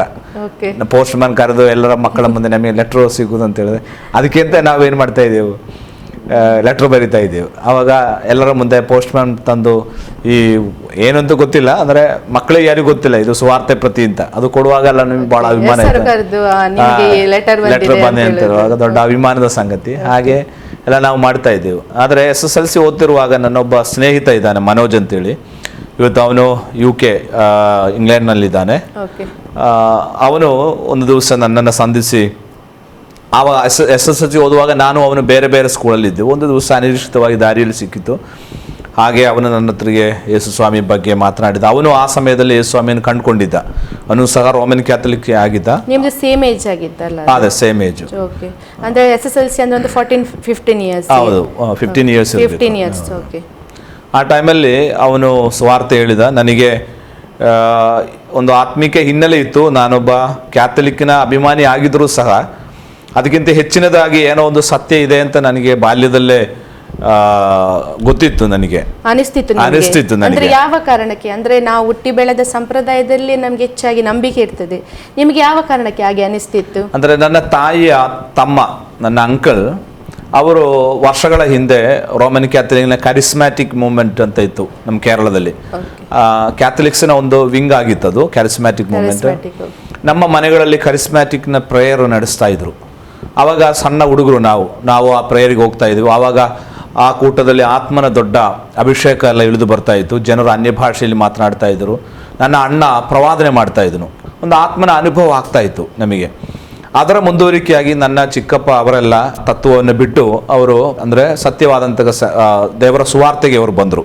ಅವರಿಗೆ ಬೇರೆ ಯಾರೂ ಹೇಳಿದ್ದಲ್ಲ, ಅವರಾಗಿಯೇ ದೇವರ ವಾಕ್ಯ ಓದಲಿಕ್ಕೆ ಸ್ಟಾರ್ಟ್ ಮಾಡಿದಾಗ ನಾವು ಈಗ ಅನಿಸ್ತಿರುವಂತಹ ಪದ್ಧತಿಗಳು, ಆಚಾರಗಳು ವಾಕ್ಯಕ್ಕೆ ವಿರುದ್ಧವಾಗಿದೆ. ವಾಕ್ಯದ ಆಧಾರದಲ್ಲಿ ಅಲ್ಲ, ಇದು ಸಂಪ್ರದಾಯ ಬೇರೆ, ದೇವರ ವಾಕ್ಯ ಬೇರೆ ಅಂತ ಅವರಿಗೆ ಅರ್ಥ ಆಯಿತು. ಹಾಗೆ ಅವರೇ ಒಂದು ಮನೆಯಲ್ಲಿ ಒಂದು ಪ್ರೇಯರ್ ಗ್ರೂಪ್ ಸ್ಟಾರ್ಟ್ ಮಾಡಿ ಮತ್ತೆ ಬೇರೆ ಒಂದು ಪ್ರೊಟೆಸ್ಟೆಂಟ್ ಒಂದು ಇಂಡಿಪೆಂಡೆಂಟ್ ಚರ್ಚ್ ಮಾಡಿಕೊಂಡು ಅವರು ಹಾಗೆ ಅದನ್ನು ಬೆಳೆಸ್ತಾ ಇದ್ರು. ನಾವು ರಜೆಗೆ ಇಲ್ಲಿಂದ ಕೇರಳಕ್ಕೆ ಹೋಗುವಾಗ ನಮಗೆ ವಾರ್ಷಿಕ ರಜೆ ಸಿಗ್ತದಲ್ಲ, ಆ ಟೈಮಲ್ಲಿ ನಾವು ಅಲ್ಲಿ ಹೋಗುವಾಗ ಅವರ ಮನೆಯಲ್ಲಿ ಚಿಕ್ಕಪ್ಪನೊಟ್ಟಿಗೆ ಇರ್ತಾ ಇದ್ದೆವು. ಆವಾಗ ಅವರ ಪ್ರೇಯರ್ಗಳಿಗೆಲ್ಲ ನಾವು ಹೋಗ್ತಾ ಇದ್ದೆವು. ಹಾಗೆ ಬಾಲ್ಯದಲ್ಲೇ ನನಗೆ ಅವರಿಂದ ಸಿಕ್ಕಿದಂತಹ ವಾಕ್ಯ ಮತ್ತು ನಾನು ಓದಿದ ವಾಕ್ಯ ಇವುಗಳಿಂದೆಲ್ಲ ನಾನು ಅನುಸರಿಸಿರುವಂತಹ ಸಂಪ್ರದಾಯ ಅಷ್ಟೊಂದು ಸರಿಯಲ್ಲ ಅಂತ ನನಗೆ ಗೊತ್ತಿದ್ದು. ಹಾಗಾಗಿ ನಾನು ಆಲ್ಟರ್ ಬಾಯ್ ಆಗಿ ಎಲ್ಲ ನಾನು ಸೇವೆ ಮಾಡ್ತಾ ಇದ್ದೆ. ಮತ್ತು ನಮ್ಮ ಕುಟುಂಬ ಎಲ್ಲ ಸಂಪ್ರದಾಯ ಅನುಸರಿಸುವ ಒಂದು ಕುಟುಂಬವಾದ್ದರಿಂದ ನನಗೆ ಅದರಿಂದ ಹೊರಗೆ ಬರಲಿಕ್ಕೆ, ಅಂದರೆ ನಾನು ಬಾಲ್ಯದ ಹುಡುಗನಾಗಿದ್ದರಿಂದ ಸತ್ಯ ಗೊತ್ತಿದ್ದಾಗಿಯೂ ಸಹ ನಾನು ಅದರಲ್ಲೇ ಮುಂದುವರಿತಾ ಇದ್ದೆ. ಆ ಸಮಯದಲ್ಲೇ ನನಗೆ ನನ್ನ ಸ್ನೇಹಿತ ಭೇಟಿಯಾಗಿ ಹೀಗೆ ದೇವರನ್ನ ಆತ್ಮದಲ್ಲೂ ಸತ್ಯದಲ್ಲೂ ಆರಾಧಿಸುವಂಥ ಒಂದು ಗುಂಪು ಇಲ್ಲಿ ಪಕ್ಕದಲ್ಲಿದೆ, ನೀನು ಭಾನುವಾರ ಆರಾಧನೆಗೆ ಬಾ ಎಂಬುದಾಗಿ ನನ್ನನ್ನು ಆಮಂತ್ರಿಸಿದ. ನೀವಾಗ SSLC ಅಲ್ಲಿ ಇದ್ರಿ, ನೀವು 15 ಇಯರ್ಸ್ ಆಗಿತ್ತು. ನಿಮಗೆ ಮೊದಲಿಂದ ಸಹ ಒಂದು ಆತ್ಮಿಕ ವಿಷಯದಲ್ಲಿ ಆಸಕ್ತಿ ಇತ್ತು, ನಿಜವಾದ ದೇವರ ಬಗ್ಗೆ ಒಂದು ಆಸಕ್ತಿ ನಿಮ್ಮಲ್ಲಿ ಇತ್ತು. ಖಂಡಿತ ಇತ್ತು. ಆದ್ದರಿಂದಲೇ ನನ್ನ ವಿದ್ಯಾಭ್ಯಾಸದ ಬಗ್ಗೆ ನೀವು ಕೇಳಿದಾಗ ನನ್ನ ತಿರುವು ಅಲ್ಲೇ ಆಯ್ತು ಅಂತ ಹೇಳಲಿಕ್ಕೆ ಕಾರಣ, ನಾನು ಮತ್ತೆ ವಿದ್ಯಾಭ್ಯಾಸ ಮುಂದುವರಿಸಲಿಲ್ಲ. SSLC ಕಂಪ್ಲೀಟ್ ಮಾಡಲಿಲ್ಲ. SSLC ಕಂಪ್ಲೀಟ್ ಮಾಡಿದೆ. ಆಮೇಲೆ ನಾನು ಹೈಯರ್ ಕಾಲೇಜಿಗೆ ಹೋಗ್ಬೇಕು ಅಂತ ತಂದೆ ತಾಯಿಂದಲೂ ಭಾಳ ಒತ್ತಾಯ ಮಾಡಿದ್ರು. ಅಷ್ಟರಲ್ಲೇ ನನಗೆ ಆತ್ಮಿಕ ಜೀವಿತದ ಅನುಭವ ಆದದ್ರಿಂದ ನನ್ನ ಒಂದೇ ಒಂದು ಬಯಕೆ ಇತ್ತು, ಇನ್ನು ವಿದ್ಯಾಭ್ಯಾಸ ಬೇಡ, ಇನ್ನು ಉಳಿದ ಸಮಯ ದೇವರ ಸೇವೆ ಮಾಡಬೇಕು ಅಂತ. ಓಕೆ. ನಿಮ್ಮ ಸ್ನೇಹಿತ, ನಿಮ್ಮ ಫ್ರೆಂಡ್ ಯಾರು ಮನೋಜ್ ಅಂತ ಹೇಳಿ ನೀವು ಹೇಳಿದ್ರಿ, ಅವರು ನಿಮ್ಗೆ ಪ್ರಾರ್ಥನೆಯ ಬಗ್ಗೆ ಸಹ ಅವರು ಹೇಳಿದ್ರು ನಿಮ್ಗೆ? ಹೌದು. ಆಮೇಲೆ ನಾನು ಅಲ್ಲಿ ಇರ್ತಕ್ಕಂಥ ಒಂದು ಪೆಂಟಕೋಸ್ಟಲ್ ಚರ್ಚಿಗೆ ನನ್ನನ್ನು ಕರ್ಕೊಂಡು ಹೋದ್ರು. ಅಲ್ಲೇ ನನ್ನ ಆತ್ಮಿಕ ಹುಟ್ಟ ಎಲ್ಲ ನಡೆಯಿತು. ಆಮೇಲೆ ಅಲ್ಲಿನ ಕೂಟಗಳಲ್ಲಿ ಭಾಗವಹಿಸುವುದರಿಂದ, ದೇವರ ವಾಕ್ಯ ಕೇಳುವುದರಿಂದ, ಈ ಲೋಕದ ವಿದ್ಯಾಭ್ಯಾಸಕ್ಕಿಂತ ದೇವರಿಗೋಸ್ಕರ ಏನಾದರೂ ಪ್ರಯೋಜನಗೊಳ್ಬೇಕು ಅಂತ ನನಗೆ ಬಯಕೆ ಇದ್ದದರಿಂದ ನಾನು ಮತ್ತೆ ಹೈಯರ್ ಸ್ಟಡಿಗೆ ಹೋಗ್ಲಿಕ್ಕೆ ಬಯಸಲಿಲ್ಲ. ನಾನು ಅಂದ್ರೆ ನೀವು ಹೇಳಿದ್ರಿ 15 ವರ್ಷಕ್ಕೆ ಅಂದ್ರೆ SSLC ಕಂಪ್ಲೀಟ್ ಮಾಡಿದ್ರಿ. ಅಂದ್ರೆ ನಾವು ಸಾಧಾರಣವಾಗಿ ನೋಡುದಾದ್ರೆ ಅದೊಂದು ಚಿಕ್ಕ ಪ್ರಾಯ, ಅಂದ್ರೆ 15 ವರ್ಷಕ್ಕೆ ಅಷ್ಟೊಂದು ಮೆಚುರಿಟಿ ಬರುದಿಲ್ಲ. ಆದ್ರೆ ನಿಮಗೆ ಆ ಪ್ರಾಯದಲ್ಲಿ ಒಂದು ದೇವರ ಸೇವೆ ಮಾಡ್ಬೇಕೆಂಬುದಾಗಿ ನೀವು ಆಸಕ್ತಿ ವಹಿಸಿದ್ರಿ. ಓಕೆ, ನಿಮ್ಗೆ ಸುವಾರ್ತೆ ಸಿಕ್ಕಿದ ಮೇಲೆ ನೀವು ಅದೇ ಪ್ರಾಯದಲ್ಲಿ ಯೇಸು ಕ್ರಿಸ್ತನನ್ನು ಸ್ವಂತ ರಕ್ಷಕನಾಗಿ ಅಂಗೀಕರಿಸಿಕೊಂಡ್ರಾ? ಹೌದು, ನಾನು 15ನೇ ವಯಸ್ಸಿನಲ್ಲೇ ಯೇಸು ಸ್ವಾಮಿಯನ್ನು ಸ್ವಂತ ರಕ್ಷಕನಾಗಿ ಸ್ವೀಕಾರ ಮಾಡಿಕೊಂಡು 16ನೇ ವಯಸ್ಸಿನಲ್ಲಿ ನಾನು ದೀಕ್ಷಾ ಸ್ನಾನ ತಗೊಂಡೆ. ಅಂದ್ರೆ 16ನೇ ವರ್ಷಕ್ಕೆ ದೀಕ್ಷಾ ಸ್ನಾನ ಸಹ ಹೊಂದಿಕೊಂಡ್ರಿ. ಹೌದೌದು. ಓಕೆ, ನೀವೀಗ ನಿಜವಾದ ಅಂದ್ರೆ ದೇವರ ಬಗ್ಗೆ ತಿಳ್ಕೊಂಡ್ರಿ, ದೀಕ್ಷಾ ಸ್ನಾನವನ್ನು ಹೊಂದಿಕೊಂಡ್ರಿ. ಆ ಸಮಯದಲ್ಲಿ ನೀವು ಹೇಳಿದೊಂದು ಸಂಪ್ರದಾಯಸ್ಥ ಕ್ರೈಸ್ತ ಕುಟುಂಬದಲ್ಲಿ ಬೆಳೆದವರು ನೀವು, ನಿಮ್ಮ ಮನೆಯವರ ಒಂದು ಪ್ರತಿಕ್ರಿಯೆ ಏನಾಗಿತ್ತು ಆ ಸಮಯದಲ್ಲಿ? ನನ್ನ ಮನೆಯವರು ಕ್ರೈಸ್ತ ಅಂದ್ರೆ ಸಂಪ್ರದಾಯದಲ್ಲಿ ಬಹಳ ಕಟ್ಟುಬದ್ಧರಾದದ್ದರಿಂದ ನಾನು ಮೊದಲು ಬಂದು ತಂದೆ ಹತ್ರ ಈ ಸಂಗತಿ ಹೇಳುವಂತಿರಲಿಲ್ಲ. ಯಾಕಂದರೆ ಆ ಸಮಯದಲ್ಲಿ ನನ್ನ ತಂದೆ ಒಬ್ಬ ದೊಡ್ಡ ಮದ್ಯಪಾನಿ, ಕ್ರೂರಿ ಆದಂಥ ವ್ಯಕ್ತಿಯಾಗಿದ್ದರು. ತಂದೆಯನ್ನು ಸುಲಭವಾಗಿ ನಮಗೆ ಭೇಟಿ ಆಗಲಿಕ್ಕೆ ಆಗ್ತಿರಲಿಲ್ಲ. ನಾನು ಈ ವಿಚಾರಗಳನ್ನು ನನ್ನ ತಾಯಿಯೊಟ್ಟಿಗೆ ಹಂಚಿಕೊಂಡೆ. ತಾಯಿಗೂ ಸಹ ಮೊದಲಿಂದಲೇ ದೇವರ ವಾಕ್ಯ ಗೊತ್ತಿತ್ತು. ಅಂದರೆ ನಾವು ಕೇರಳಕ್ಕೆ ಹೋಗುವಾಗ ಅಲ್ಲಿ ಪ್ರೇಯರಿಗೆಲ್ಲ ಹೋಗ್ತಾ ಇದರಿಂದ ಅವರಿಗೂ ಸಹ ಗೊತ್ತಿತ್ತು ನಾವು ಮಾಡುತ್ತಿರುವಂಥ ಸಂಪ್ರದಾಯ ಸರಿ ಇಲ್ಲ ಎಂಬುದಾಗಿ. ನನ್ನ ಈ ಮಾತು ನಾನು ನಡೆದಂಥ ವಿಚಾರವನ್ನು ಸ್ನೇಹಿತನ ಭೇಟಿಯಾದಲ್ಲಿ ತಾಯಿಗೆ ಹೇಳಿದಾಗ ತಾಯಿಗೂ ಬಯಕೆ ಇತ್ತು ನನ್ನೊಟ್ಟಿಗೆ ಪ್ರೇಯರಿಗೆ ಬರಬೇಕು ಅಂತೇಳಿ. ಹಾಗೆ ನಾವಿಬ್ಬರು ತಂದೆಗೆ ಗೊತ್ತಿಲ್ಲದೆ ಪ್ರೇಯರಿಗೆ ಹೋಗಲಿಕ್ಕೆ ಸ್ಟಾರ್ಟ್ ಮಾಡಿದೆವು. ಓಕೆ, ನಿಮ್ಮ ತಾಯಿಗೆ ಸಹ ಆಸಕ್ತಿ ಇತ್ತು. ಮತ್ತೆ ನೀವು ಹೇಳಿದ್ರೆ ನಿಮಗೆ ಉಳಿದ ಬೇರೆ ಸಹೋದರರು ಇದ್ರು, ಅವರು ಸಹ ರಕ್ಷಣೆ ಹೊಂದಿದ್ರ ಅಥವಾ ಅವರಿಗೆ ದೇವರ ಬಗ್ಗೆ ಆಸಕ್ತಿ ಇತ್ತು? ಈ ಮಧ್ಯೆ ಏನಾಯ್ತು ಅಂದರೆ ನಾನು 4ನೇ ಕ್ಲಾಸ್ನಲ್ಲಿ ಕಲಿತಿರುವಾಗ ನನ್ನ ಅಣ್ಣ, ನನ್ನ ಹೆಸರು ಸಿಬಿ ಜಾರ್ಜ್ ಅಂತ, ಅವನು 7ನೇ ಕ್ಲಾಸ್ನಲ್ಲಿ ಓದ್ತಾ ಇದ್ದ. ಆ ಸಮಯದಲ್ಲಿ ಅವನಿಗೆ ಬ್ಲಡ್ ಕ್ಯಾನ್ಸರ್ ರೋಗ ಹಿಡಿಯಿತು. ನಮಗೆ ಗೊತ್ತಿರಲಿಲ್ಲ ಅದು ಬ್ಲಡ್ ಕ್ಯಾನ್ಸರ್ ಎಂಬುದಾಗಿ. ಜ್ವರ ಬರ್ತಾ ಇತ್ತು. ಜ್ವರಕ್ಕೆ ವಿವಿಧ ಆಸ್ಪತ್ರೆಗಳಲ್ಲಿ ಹೋಗಿ ನಾವು ಔಷಧ ತಗೊಳ್ತಾ ಇದ್ದೆವು. ಕೊನೆಗೆ ಜ್ವರ ಬಿಡ್ತಾ ಇಲ್ಲ, ಹಾಗೆ ಇಲ್ಲಿ ಮಂಗಳೂರಿನ ಆಸ್ಪತ್ರೆಗೆ ಅಡ್ಮಿಟ್ ಮಾಡಿದರು. ಅವನು ತೀರಿ ಹೋಗೋದಕ್ಕಿಂತ 2 ದಿವಸದ ಹಿಂದೆಯೇ ಅವನಿಗೆ ಬ್ಲಡ್ ಕ್ಯಾನ್ಸರ್ ಎಂಬುದಾಗಿ ಗೊತ್ತಾಯಿತು. ಹಾಗೆ ಟ್ರೀಟ್ಮೆಂಟು ಆ ಸಮಯದಲ್ಲಿ ಅಷ್ಟೊಂದು, ಇದು ನನ್ನ ಅನಿಸಿಕೆ ಪ್ರಕಾರ ಬಹಳ ವರ್ಷಗಳ ಹಿಂದೆ ನಡೀತು. ಆ ಸಮಯದಲ್ಲಿ ಬ್ಲಡ್ ಕ್ಯಾನ್ಸರಿಗೆಲ್ಲ ಅಷ್ಟೊಂದು ಟ್ರೀಟ್ಮೆಂಟ್, ಅದು ರಕ್ತ ಬ್ಲಡ್ ಟ್ರಾನ್ಸ್ಟ್ರಾಕ್ಷನ್ ಮಾಡ್ತಿರುವಂತಹ ಒಂದು ಸಮಯವಾಗಿತ್ತು. ಡಾಕ್ಟ್ರುಗಳು ಸಹ ನಮಗೆ 2 ದಿವಸ ಮುಂಚೆ ಅದನ್ನು ಹೇಳಿರಲಿಲ್ಲ. ಅವನು ತೀರಿದ ಮೇಲೇನೆ ಅವನಿಗೆ ಬ್ಲಡ್ ಕ್ಯಾನ್ಸರ್ ಇತ್ತು ಅಂತ ಗೊತ್ತಾಯಿತು. ಹಾಗೆ ಸಮಯದಲ್ಲಿ ಈಗದಷ್ಟು ಒಂದು ವೈದ್ಯಕೀಯ ಚಿಕಿತ್ಸೆಗಳು ಇರಲಿಲ್ಲ. ಅದು ಚಿಕಿತ್ಸೆ ಇದ್ರೂ ನಮಗೆ ಅದನ್ನ ವಹಿಸುವಷ್ಟು ಆರ್ಥಿಕತೆ ಆ ಕಾಲದಲ್ಲಿ ಇರಲಿಲ್ಲ. ಯಾಕಂದ್ರೆ ಅದು ಬಹಳ ಅಂದಿನ ಕಾಲದಲ್ಲಿ ಬಹಳ ಖರ್ಚು ವೆಚ್ಚ ಜಾಸ್ತಿ ಆಗಿದೆ. ಹಾಗೆ ನನ್ನ ಅಣ್ಣ 14ನೇ ವಯಸ್ಸಿನಲ್ಲಿ ತೀರ್ಕೊಂಡು ಬಿಡ್ತಾನೆ. ಮತ್ತೆ ನಾವು ಉಳಿದಿರುವುದು ನನ್ನ ಅಕ್ಕ ಮತ್ತು ನಾನು. ಆದ್ದರಿಂದ ಈ ರಕ್ಷಣೆ ಅನುಭವಕ್ಕೆ ಬರುವಾಗ ನನ್ನ ಅಕ್ಕ ಕಾಲೇಜಲ್ಲಿ ಓದ್ತಾ ಇದ್ಲು. ಅವಳಿಗೆ ಗೊತ್ತಿರಲಿಲ್ಲ ನಾನು ಮತ್ತು ತಾಯಿನೇ ಪ್ರೇಯರಿಗೆ ಹೋಗ್ತಾ ಇದ್ದೆವು. ಅಕ್ಕನಿಗೆ ಸಹ ಗೊತ್ತಿರಲಿಲ್ಲ. ಮತ್ತೆ ಅಕ್ಕನಿಗೆ ನಾನು ಹೋಗಿ ಅವರ ಹಾಸ್ಟೆಲಲ್ಲಿ ನಿಂತು ಕಲಿತ ನಾನು ಹೋಗಿ ಹೇಳಿದೆ. ಆವಾಗ ಅವಳು ಸಹ ಬಹಳ ವಿರೋಧ ಮಾಡ್ತಾ ಇದ್ಲು. ಆದ್ರೂ ಒಂದು ದಿವಸ ಸುಮ್ಮನೆ ನನ್ನ ಒತ್ತಾಯಕ್ಕೆ ಅವಳು ಪ್ರೇಯರಿಗೆ ಬಂದಳು. ಆವಾಗ ಅವಳಿಗೂ ಆತ್ಮಿಕ ಸತ್ಯಗಳು ಅರ್ಥ ಆಯಿತು. ಸಂಪ್ರದಾಯ ಅಲ್ಲ, ದೇವರ ವಾಕ್ಯ ಅನುಸರಿಸಬೇಕು ಅಂತ. ಹಾಗೆ ನಾವು 3 ದೇವರನ್ನ ಕಂಡುಕೊಳ್ಳಿಕ್ಕೆ ತೀರ್ಮಾನ ಮಾಡಿದೆವು. ಓಕೆ, ನಿಮ್ಮ ತಾಯಿ, ನಿಮ್ಮ ಅಕ್ಕ, ನೀವು 3 ರಕ್ಷಣೆ ಹೊಂದಿದ್ರಿ. ಓಕೆ, ನಿಮ್ಮ ರಕ್ಷಣೆ ಹೊಂದಿದ ನಂತರ ನಿಮ್ಮ ಜೀವಿತದಲ್ಲಿ ಯಾವ ರೀತಿಯ ಒಂದು ಅನುಭವಗಳು ಅಥವಾ ಯಾವ ರೀತಿಯಲ್ಲಿ ನೀವು ಮುಂದುವರಿದ್ರಿ? ಆತ್ಮಿಕ ಜೀವಿತಕ್ಕೆ ನಾನು ಕಾಲಿಟ್ಟಾಗ ನನಗೆ ಏನೋ ಒಂದು ಬಂಧನದಿಂದ ಅಥವಾ ಒಂದು ಜೈಲಿನಿಂದ ಬಿಡುಗಡೆ ಆದಂಗೆ ಆಯಿತು. ನನಗೆ ವಾಸ್ತವಿಕವಾಗಿ ಹೇಳಬೇಕಾದ್ರೆ ಅದು ಹೇಳಿ ತೀರಿಸಲಿಕ್ಕೆ ಆಗದಂತಹ ಸಂತೋಷ ಆ ಸಮಯದಲ್ಲಿ ನಾವು ಅನುಭವಿಸ್ತಾ ಇದ್ದದ್ದು. ಅಂದರೆ ಕೇವಲ ಒಂದು ಸಂಪ್ರದಾಯಕ್ಕೆ ಹೋಗಿ ನಿಂತು ನೋಡಿ ಬರುವಂತಹ ಆ ಒಂದು ಅನುಭವದಿಂದ ಸಹೋದರರ ಒಂದು ಅನ್ಯೋನ್ಯತೆಗೆ, ದೇವರ ಮಕ್ಕಳೊಟ್ಟಿಗೆ ಬೆರೆತು ಕಷ್ಟ ಸುಖಗಳನ್ನು ಹಂಚಿ ಒಟ್ಟಿಗೆ ಪ್ರಾರ್ಥನೆ ಮಾಡಿ, ಹೇಗೆ ಬೈಬಲಿನ ಅಪೊಸ್ತಲ ಕೃತ್ಯಗಳಲ್ಲಿ ಆದಿಮ ಸಭೆಯವರು ಕೂಡಿ ಬಂದು ರೊಟ್ಟಿ ಮುರಿದು ದೇವರನ್ನ ಆರಾಧನೆ ಮಾಡ್ತಾ ಇದ್ರು. ಅಂತಹ ಒಂದು ಫ್ಯಾಮಿಲಿ ಅಟ್ಮಾಸ್ಫಿಯರ್ಗೆ ನಾವು ಬಂದಾಗ ಏನೋ ಒಂದು ಕಳೆದುಕೊಂಡಂಥದ್ದು ತಿರುಗಿ ಸಿಕ್ಕಿದಂತಹ ಒಂದು ಅನುಭವಕ್ಕೆ ನಮಗೆ ಬಂತು. ಅಂದು ನಮಗೆ ಆತ್ಮಿಕ ಜೀವಿತ ಎಷ್ಟು ಸಂತೋಷಕರವಾಗಿತ್ತು ಅಂತ ಹೇಳಿದ್ರೆ, ಯಾವಾಗ ಪ್ರೇಯರ್ ಇಲ್ಲ ಆವಾಗ ನಮಗೆ ದುಃಖ ಆಗ್ತಾ ಇತ್ತು. ಅಂತಹ ಒಂದು ಅನುಭವ ಆಗ್ತಿತ್ತು. ನಾನು ಸ್ಕೂಲ್ನಿಂದ ಸೀದಾ ಬಂದು ಪ್ರೇಯರಿಗೆ ಹೋಗ್ತಾ ಇದ್ದೆ. ಅಲ್ಲೇ ಪ್ರಾರ್ಥನೆ ಮುಗಿಸಿನೇ ಮತ್ತೆ ನಾನು ಮನೆಗೆ ಬರ್ತಾ ಇದ್ದದ್ದು. ಅಷ್ಟು ಆಸಕ್ತಿ ಇತ್ತು. ಮತ್ತು ಸಂಡೇ ಸ್ಕೂಲ್ ಇತ್ತು ನಮಗೆ. ಸಂಡೇ ಸ್ಕೂಲ್ ಬಹಳ ಉತ್ತಮವಾಗಿ ಕಲಿಸಿಕೊಡು ಅಧ್ಯಾಪಕರು ಇದ್ದರು. ಅದರಿಂದ ಸಣ್ಣ ಪ್ರಾಯದಲ್ಲೇ ನನಗೆ ಆಳವಾಗಿ ದೇವರ ವಾಕ್ಯ ಕಲಿಯುವಂಥ ಅವಕಾಶಗಳು ಸಂಡೇ ಸ್ಕೂಲ್ನ ಮೂಲಕ ಸಿಕ್ಕಿತ್ತು. ಬಹಳ ಕಿಲೋಮೀಟರ್ಗಳು ನಡೆದು, ಅಂದಿನ ಕಾಲದಲ್ಲಿ ಗಾಡಿ ವ್ಯವಸ್ಥೆಗಳು ಕಡಿಮೆ ಇತ್ತು. ನಮ್ಮ ಚರ್ಚಿಗೂ ಮನೆಗೂ ಹೆಚ್ಚು ಕಡಿಮೆ 8 ಕಿಲೋಮೀಟ್ರು ವ್ಯತ್ಯಾಸವಿದೆ.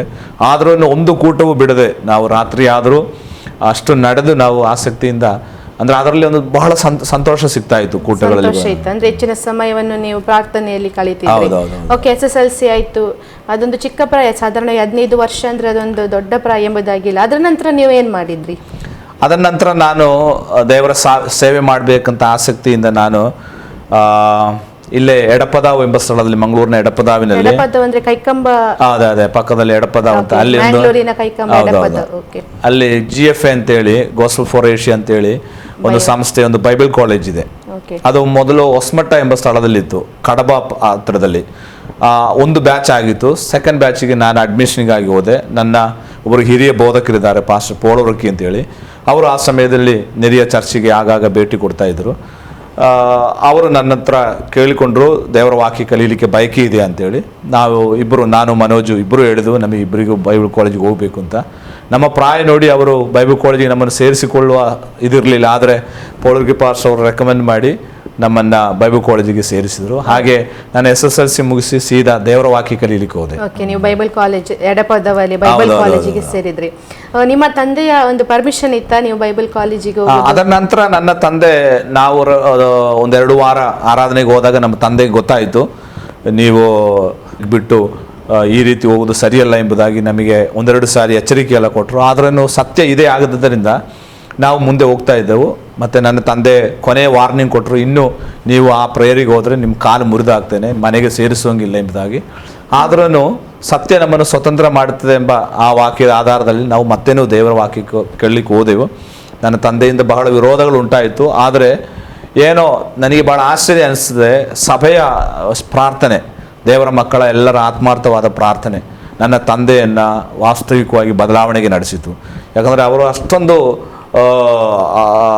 ಆಳವಾಗಿ ಆ ಸಂಪ್ರದಾಯದಲ್ಲಿ ಊರಿದವರು. ಅದು ಮಾತ್ರವಲ್ಲ, ಬಹಳ ಸ್ನೇಹಿತರಿರುವವರು.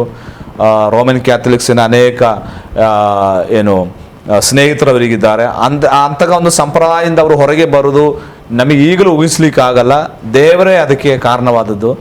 ಸಭೆಯ ಪ್ರಾರ್ಥನೆ, ಎಲ್ಲರೂ ಪ್ರಾರ್ಥನೆ ಮಾಡಿದೆವು. ನಾವು ಆರಾಧನೆ ಮುಗಿಸಿ ಬಂದಾಗ ತಂದೆ ಏನು ಮಾತನಾಡಲಿಲ್ಲ. ಮತ್ತು ನಮ್ಮ ಪಾಸ್ಟ್ರು ನಮ್ಮ ಮನೆಗೆ ಬಂದು ಅವರಿಗೂ ದೇವರ ವಾಕ್ಯ ಹೇಳಿದರು. ಹಾಗೆ ಅವರು ದೇವರನ್ನು ಅಂಗೀಕಾರ ಮಾಡಿಕೊಂಡ್ರು. ಹಾಗೆ ನಾವು 4 ಮಂದಿ ಕುಟುಂಬವಾಗಿ ದೇವರನ್ನ ಕಂಡುಕೊಳ್ಳುವ ಭಾಗ್ಯ ಸಿಕ್ತು. ದೊಡ್ಡ ಅದ್ಭುತ ಅದು ನಿಮ್ಮ ಕುಟುಂಬದಲ್ಲಿ ಎಲ್ಲರೂ ರಕ್ಷಣೆ ಹೊಂದೋದು ಅದ್ಭುತ. ನಿಮ್ಮ ತಂದೆ ಸಹ ರಕ್ಷಣೆ ಹೊಂದಿದ್ರೆ. ಆಮೇಲೆ ತಂದೆಯ ಒಂದು ಪರ್ಮಿಷನ್ ಒಂದಿಗೆ ನೀವು ಬೈಬಲ್ ಕಾಲೇಜ್ ದೇವರ ವಾಕ್ಯಕ್ಕೆ ಹೋದದ್ದು. ಬೈಬಲ್ ಕಾಲೇಜಿನ ಜೀವಿತ ಯಾವ ರೀತಿಯಲ್ಲಿತ್ತು? ನಾನು ಎಡಪದಾವಿನಲ್ಲಿ, ಅದಕ್ಕಿಂತ ಮುಂಚೆ ಅದು ಹೊಸಮಠ ಎಂಬ ಸ್ಥಳದಲ್ಲಿತ್ತು. ಅಲ್ಲಿಂದ ನಮ್ಮ ವಿದ್ಯಾಭ್ಯಾಸ ಸಮಯದಲ್ಲಿ ಅದನ್ನು ಈ ಕಡೆ ಎಡಪದಾವಿಗೆ ವರ್ಗಾವಣೆ ಮಾಡಲಾಯಿತು. ನಾವು 2 ವರ್ಷ ಏನೋ ಅಲ್ಲಿ ದೇವರ ವಾಕ್ಯ ಓದಿದೆ. ಬಹಳ ಉತ್ತಮವಾದ ಅಧ್ಯಾಪಕರು ನಮಗೆ ಸಿಕ್ಕಿದ್ರು. ದೇವರ ವಾಕ್ಯ ಬಹಳ ಆಳವಾಗಿ ಕಲಿಯುವುದಕ್ಕಾಗಿ ಅವಕಾಶ ಆಯಿತು. ದೇವರ ವಾಕ್ಯ ಕಲಿಯುವುದು ಮಾತ್ರವಲ್ಲ, ನಮಗೆ ಸೇವೆಗೆ ಕಳಿಸಿಕೊಡ್ತಾ ಇದ್ದರು. ಅಂದು ವ್ಯಾನ್ ಇತ್ತು ಮತ್ತು ಫಿಲಿಮ್ ಟೀಮ್ ಎಲ್ಲ ಇತ್ತು. ನಾವು ಕರ್ನಾಟಕದ ವಿವಿಧ ಸ್ಥಳಗಳಲ್ಲಿ ಹೋಗಿ 1 ತಿಂಗಳು ಸೇವೆ ಮಾಡ್ತಾ ಇದ್ದೆವು.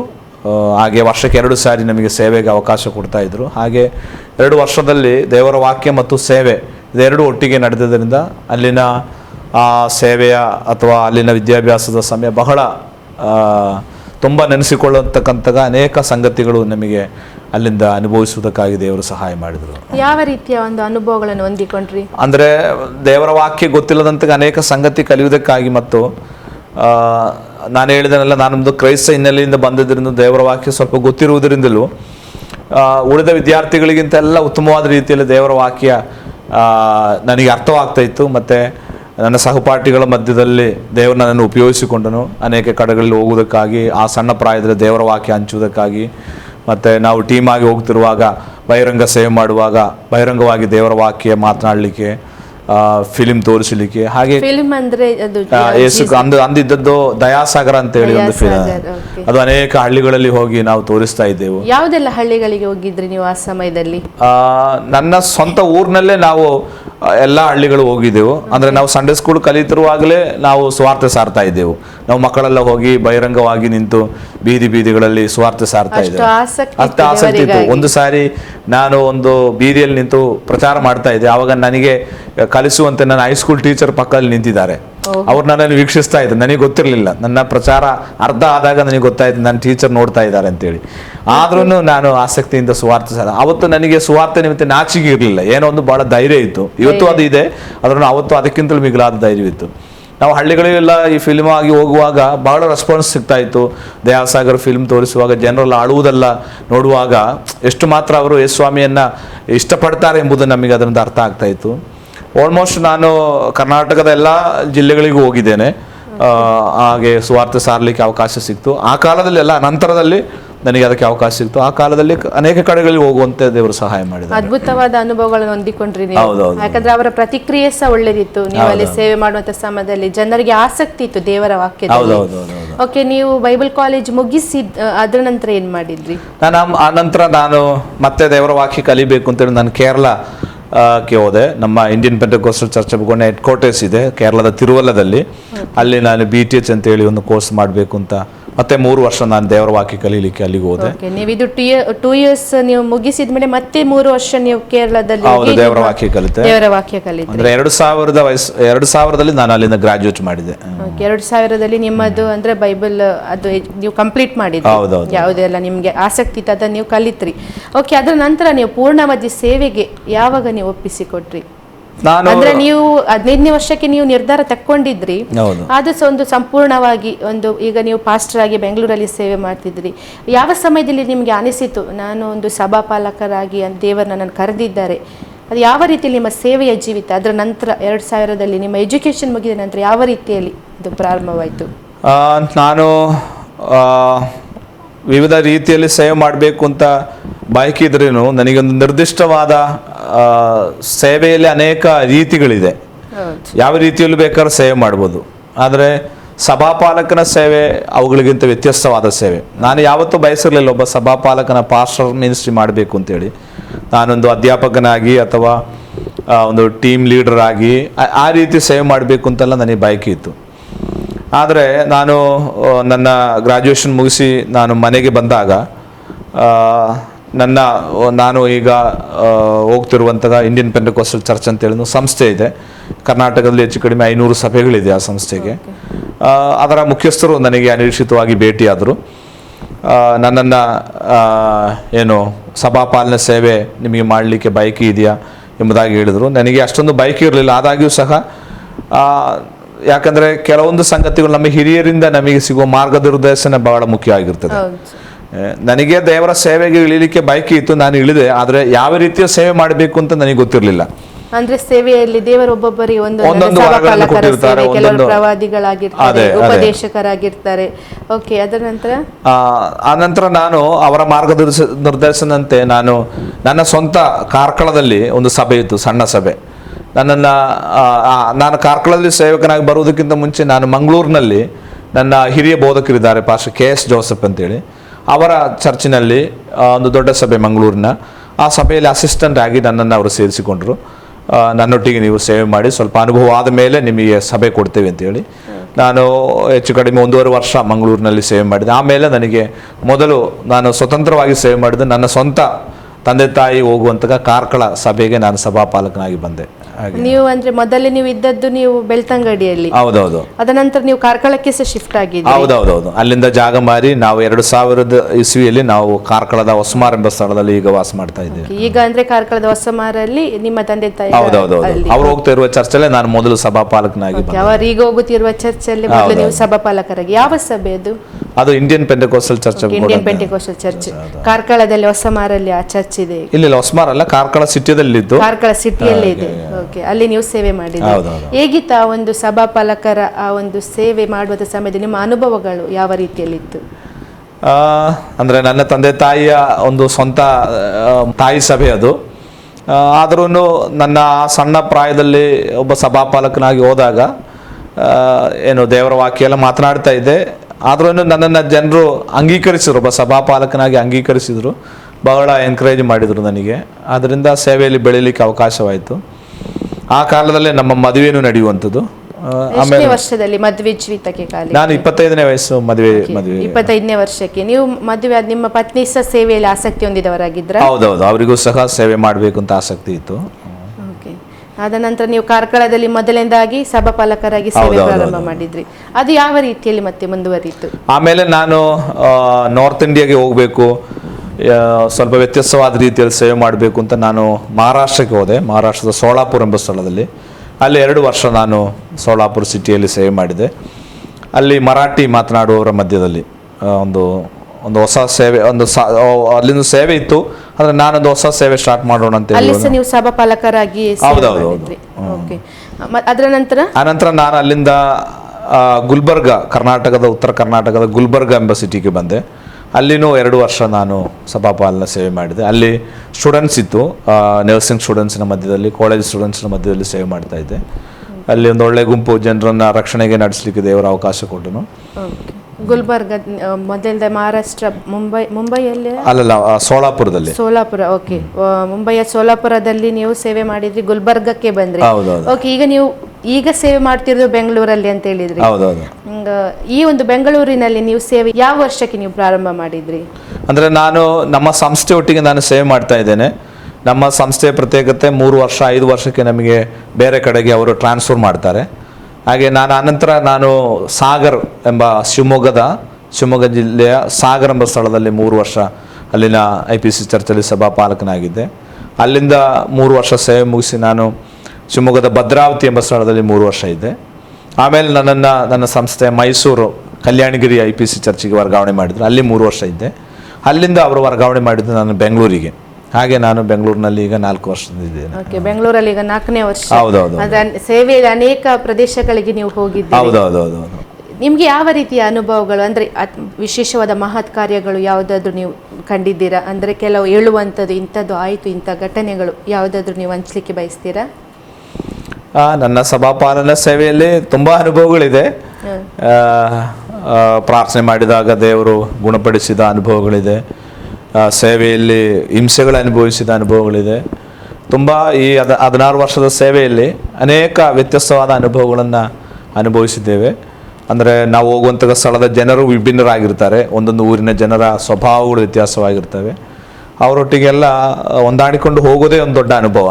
ಅಂದ್ರೆ ಒಂದು ಪ್ರದೇಶದ ಒಮ್ಮೆ ಸೆಟ್ ಆಗಿರ್ತೀರಿ, ಇನ್ನೊಮ್ಮೆ ಹೋಗಿ ಆ ಒಂದು ಜನರನ್ನು ನೀವು ಹೊಂದಿಕೊಳ್ಳೋದಂದ್ರೆ ಸ್ವಲ್ಪ ಕಷ್ಟ ಆಗ್ತದೆ. ಓಕೆ, ಅನೇಕ ಪ್ರದೇಶಗಳನ್ನು ನೀವು ಸೇವೆಯಲ್ಲಿ ದೇವ ನಿಮ್ಮನ್ನು ಉಪಯೋಗಿಸಿದ್ದಾರೆ. ಓಕೆ, ನೀವೀಗ ಬೆಂಗಳೂರಲ್ಲಿ ಸೇವೆ ಮಾಡ್ತಾ ಇದ್ದೀರಿ ಕುಟುಂಬವಾಗಿ. ನಿಮ್ಮ ಕುಟುಂಬದ ಬಗ್ಗೆ?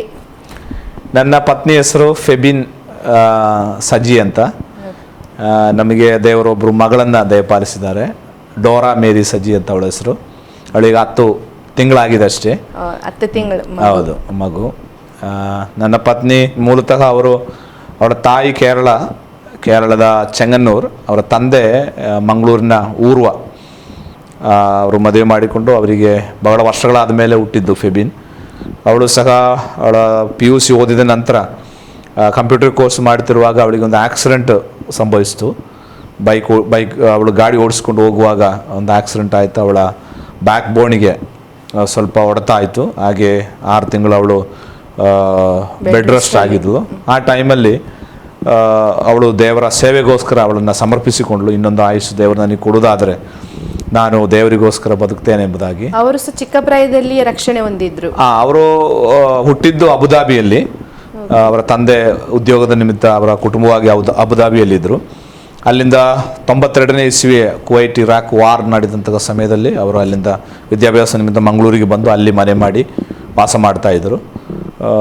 ಅವರು ಸಹ ರಕ್ಷಣೆಗೆ ಬಂದು ಅವಳ ಬಾಲ್ಯದಲ್ಲೇ ಅವರ ತಂದೆ ತಾಯಿಯಿಂದ ರಕ್ಷಣೆ ಹೊಂದಿ ಆಮೇಲೆ ಅವಳು ಮಗಳಾಗಿ ಹುಟ್ಟಿದ್ದು. ಆದ್ದರಿಂದ ಅವಳ ಹಿನ್ನೆಲೆಯೂ ಸಹ ಈ ಆತ್ಮಿಕ ಹಿನ್ನೆಲೆಯಿಂದ ಬಂದವಳು. ಆದ್ರೂ ಈ ಅಪಘಾತದ ನಂತರ ಅವಳು ಸೇವೆಗೋಸ್ಕರ ಸಮರ್ಪಿಸಿಕೊಂಡ್ರು. ಆ ಟೈಮಲ್ಲಿ ನಾನು ಅವ್ರನ್ನ ಹೋಗಿ ನೋಡುವಂಥದ್ದು. ಹಾಗೆ ವಿವಾಹಕ್ಕೆ ನಾವು ಕಾಲಿಟ್ಟೆವು. ನಮ್ಮ ದಾಂಪತ್ಯ ಜೀವಿತದಲ್ಲಿ 14 ವರ್ಷ ಆದಮೇಲೆ ದೇವರೊಂದು ಮಗುವನ್ನು ದಾನವಾಗಿ ಕೊಟ್ಟಂಥದ್ದು. 14 ವರ್ಷಗಳು ನಮಗೆ ಮಕ್ಕಳಿರಲಿಲ್ಲ. ಅದು ಸೇವೆಯೊಂದು ವ್ಯತ್ಯಸ್ತ ಅನುಭವ ಆಗಿತ್ತು. ಅನೇಕ ಮಕ್ಕಳನ್ನು ದೇವರ ಕೈಗಳಲ್ಲಿ ತೆಗೆದು ಸಮರ್ಪಣೆ ಮಾಡಿ ಪ್ರಾರ್ಥನೆ ಮಾಡುವಾಗ ನನ್ನ ಹೃದಯದೊಳಗೆ ಒಂದು ಪ್ರಶ್ನೆ ಆಗಿತ್ತು, ನಿಮಗೊಂದು ಇಲ್ಲವಲ್ಲ ಎಂಬುದಾಗಿ. ಅನೇಕರು ದೇವರ ಮಕ್ಕಳು ಪ್ರಾರ್ಥನೆ ಮಾಡ್ತಾ ಇದ್ರು. ಅನೇಕ ನಿಂದೆಗಳು ನಾವು ಅನುಭವಿಸಬೇಕಾಗಿ ಬಂತು. ನಿಂದೆ ಅಂದರೆ ಯಾರು ನಮ್ಮನ್ನು ನಿಂದಿಸುವುದಲ್ಲ, ಸಾಮಾನ್ಯವಾಗಿ ಭೇಟಿಯಾಗುವಾಗ ಪರಿಚಯ ಮಾಡುವಾಗ ಕುಟುಂಬದ ಬಗ್ಗೆ ವಿಚಾರಿಸ್ತಾರೆ, ನಿಮ್ಮ ಹೆಂಡತಿ ಎಷ್ಟು ಮಕ್ಕಳು ಅಂತ ಕೇಳ್ತಾರೆ. ಆ ಸಮಯದಲ್ಲಿ ಅವರಿಗೊಂದು ಉತ್ತರ ಕೊಡಲಿಕ್ಕೆ ಇಲ್ಲದೆ ಅನೇಕ ಸಾರಿ ನಾನು ಪೇಚಾಡಿದುಂಟು. ಮಕ್ಕಳಿಲ್ಲ ಎಂಬುದಾಗಿ ಹೇಳುವಂಥ ಒಂದು ಸ್ಥಿತಿ. ಅದು ಆವಾಗ ಕೇಳ್ತಾರೆ ಮದುವೆಯಾಗಿ ಎಷ್ಟು ವರ್ಷ ಆಯಿತು ಅಂತ. ಆವಾಗ 12 ಆಯಿತು 13 ಆಯಿತು ಅಂತ ಹೇಳುವಾಗ ಒಂಥರ ಬೇಸರಿಕೆ ಅನ್ನಿಸ್ತಾ ಇತ್ತು. ನಾನು ಇಷ್ಟೆಲ್ಲ ಸೇವೆ ಮಾಡಿ ನನಗೊಂದು ಮಕ್ಕಳಿಲ್ಲವಲ್ಲ ಎಂಬಂತಹ ಒಂದು ಪ್ರಯಾಸ. ಅಂದರೆ ಜನರ ಮುಂದೆ ನನಗೂ ನನ್ನ ಕುಟುಂಬಕ್ಕೂ ಅಷ್ಟೊಂದು ಬೇಸರಿಕೆ ಇರಲಿಲ್ಲ. ಆದ್ರೂ ಜನರ ಮುಂದೆ ಆನ್ಸರ್ ಕೊಡುವಾಗ ಅವರು ಬೇರೆ ರೀತಿಯಲ್ಲಿ ಅದನ್ನು ಅರ್ಥ ಮಾಡಿಕೊಳ್ತಾ ಇದ್ರು. ಅವರು ಕೇಳುವಾಗ ನಿಮಗೆ ತುಂಬಾ ಕಷ್ಟ ಆಗ್ತಿತ್ತು. ಅಂದ್ರೆ ಕೆಲವರು ಮತ್ತೆ ಸಂತೈಸಲಿಕ್ಕೆ ಬರ್ತಾರೆ, ಪರವಾಗಿಲ್ಲ ದೇವರು ಕೊಡ್ತಾರೆ. ಅದು ಕೇಳುವಾಗ ಇನ್ನೂ ನಮಗೆ ಬೇಜಾರಾಗ್ತದೆ. ಅಂದ್ರೆ ಅವರವರ ಒಳ್ಳೆ ಆಸಕ್ತಿಯಿಂದ ನಮ್ಮನ್ನು ಸಂತೈಸಲಿಕ್ಕೆ ಮಾತನಾಡುವಾಗ ಅದು ಸಹ ಒಂದು ವೇಳೆ ನಮಗೆ ಪ್ರಯಾಸ ಆಗ್ತಾ ಇತ್ತು. ಆದರೆ ನನಗೂ ನನ್ನ ಪತ್ನಿಗೂ ಒಂದು ಧೈರ್ಯವಿತ್ತು, ದೇವರು ಒಂದು ದಿವಸ ಕೊಡ್ತಾರೆ. ಆದರೆ ದೇವರು ಕೊಟ್ಟರೂ ಕೊಡದಿದ್ರೂ ದೇವರು ಕೊಡುವ ದಾನಗಳಿಗೋಸ್ಕರ ಅಲ್ಲ ನಾನು ಸೇವೆ ಮಾಡುವಂಥದ್ದು. ನಾನು ನಂಬಿಗಸ್ತನಾಗಿ ಸೇವೆ ಮಾಡ್ತಾ ಇದ್ದೇನೆ, ಯಾಕಂದರೆ ನನ್ನ ಕಾರ್ಯ ಅದಾಗಿದೆ. ಅದರಲ್ಲಿ ದೇವರು ಒಳ್ಳೆಯದು ಕೊಡ್ತಾರೆ ಅಥವಾ ನನ್ನನ್ನು ಮಕ್ಕಳಿಲ್ಲದೆ ಮುಂದುವರಿಸಿದ್ರು ನಮಗೇನು ಅದರಲ್ಲಿ ಸಂಕಟ ಇರಲಿಲ್ಲ, ಯಾಕಂದರೆ ಎಲ್ಲವನ್ನು ಬಲ್ಲಾತನು ದೇವರು. ಆದ್ದರಿಂದ ದೇವರ ಚಿತ್ತ ಏನು ನಡೆಯಲಿ ಎಂಬ ಉದ್ದೇಶವನ್ನು ನಾವು ಹೋಗ್ತಾ ಇದ್ದೀವಿ. ಆ ಸಮಯದಲ್ಲಿ 14ನೇ ವರ್ಷದಲ್ಲಿ ದೇವರು ಅದ್ಭುತ ಮಾಡಿದ ನಮ್ಮ ಜೀವಿತ. ಈಗ 10 ತಿಂಗಳಲ್ಲ ನಿಮ್ಮ ಮಗಳಿಗೆ? ಹೌದೌದೌದು. ದೇವರ ವಾಕ್ಯ ಓದುವಾಗ ಅಬ್ರಹಾಮನು 25 ವರ್ಷಕ್ಕಾದ ಮೇಲೆ ಅವನಿಗೆ ಮಗ ಸಿಕ್ಕಿತು. ನಾನು ಅಬ್ರಹಾಮನಿಗೆ ಅಷ್ಟು ದೊಡ್ಡವನ ಅಲ್ಲದಿದ್ರು 14 ವರ್ಷ ನಾನು ಸಹ ಅಬ್ರಹಾಮನಾಗೆ ಕಾದೆ. ಅದರಿಂದ ಕಾದಂತಹ ಅನುಭವದಲ್ಲಿ ದೇವರು ಸ್ವಲ್ಪ ತಡವಾಗಿ ಕೊಟ್ಟಾಗ ಬಹಳ ಉತ್ತಮವಾದನ್ನು ಕೊಟ್ಟ. ತಾಳ್ಮೆಯಿಂದ ಇದ್ದದಕ್ಕೆ ಅನೇಕರು ಕೇಳುವಾಗ ಕಷ್ಟ ಆದ್ರೂ ಸಹಿಸಿಕೊಂಡದಕ್ಕಾಗಿ ದೇವರು ನಿಮ್ಗೆ ಒಳ್ಳೆ ಮಗುವಿನ ದಯಪಾಲಿಸಿ. ಈಗ ಅಂತಹ ಸ್ಥಿತಿಯಲ್ಲಿ ಹೋಗುವವರನ್ನ ಸಂತೈಸಲಿಕ್ಕೆ, ಅವರಿಗೆ ಒಂದು ಧೈರ್ಯ ಹೇಳಲಿಕ್ಕೆ ಒಂದು ಸಾಕ್ಷಿಯಾಗಿ ದೇವರು ನನ್ನನ್ನು ಇಟ್ಟಿದ್ದಾನೆ. ಯಾಕಂದ್ರೆ ನಾವು ಆ ಒಂದು ನೋವನ್ನು ಅನುಭವಿಸದೆ ಬೇರೆಯವರ ನೋವನ್ನು ನಮ್ಗೆ ಅರ್ಥ ಮಾಡಿಕೊಳ್ಳಿಕ್ಕೆ ದೇವರು ಒಂದು ಅವಕಾಶ ಕೊಟ್ಟಿದ್ದಾನೆ. ಅದರಿಂದ ದೇವರು ನಮ್ಮ ಸೇವೆಯಲ್ಲಿ ಎಷ್ಟು ಒಳ್ಳೆಯವನು ಅಂತ ಒಂದೊಂದು ಘಟನೆಗಳ ಮೂಲಕ ನಮಗೆ ದೇವರನ್ನ ಅನುಭವಿಸಿ ತಿಳಿಲಿಕ್ಕೆ ಅವಕಾಶ ಸಿಕ್ತು. ಇಷ್ಟು ವರ್ಷಗಳ ನೀವು ಸೇವೆ ಮಾಡಿದ್ರಿ, 16 ವರ್ಷ ಆಯಿತು ಸೇವೆ ಪ್ರಾರಂಭ ಮಾಡಿ. ಅದು ಚಿಕ್ಕ ವಯಸ್ಸಿನಲ್ಲಿ 15ನೇ ವರ್ಷಕ್ಕೆ ನಿಮ್ಮ ಒಂದು ಸೇವೆ ಮಾಡಬೇಕು, ಸುವಾರ್ತೆ ಸಾರಬೇಕೆಂಬ ಆಸಕ್ತಿ ಇತ್ತು. ಸ್ಕೂಲಿಗೆ ಹೋಗುವ ಏಜಲ್ಲೇ ನೀವು ಅಂದರೆ ಕ್ಲಾಸಿಗೆ ಹೋಗುವಾಗ ಸಹ ನೀವು ಸುವಾರ್ತೆ ಹೇಳುವವರಾಗಿದ್ರಿ ಬೀದಿಗಳಲ್ಲಿ ನಿಂತು. ಈ ಒಂದು ಸೇವೆಯ ಅನುಭವಗಳಲ್ಲಿ ಯಾವತ್ತೂ ನಿಮಗೆ ಅನಿಸ್ಲಿಲ್ವಾ ಈ ಒಂದು ಸೇವೆಗೆ ಯಾಕೆ ಬಂದೆ, ಕಷ್ಟ ಆಗ್ತದೆ, ಬೇಡ ಇತ್ತು ಅಂತ ಒಂದು ಆಲೋಚನೆ ನಿಮಗೆ ಬಂದಿದೆಯಾ ಯಾವತ್ತಾದ್ರೂ?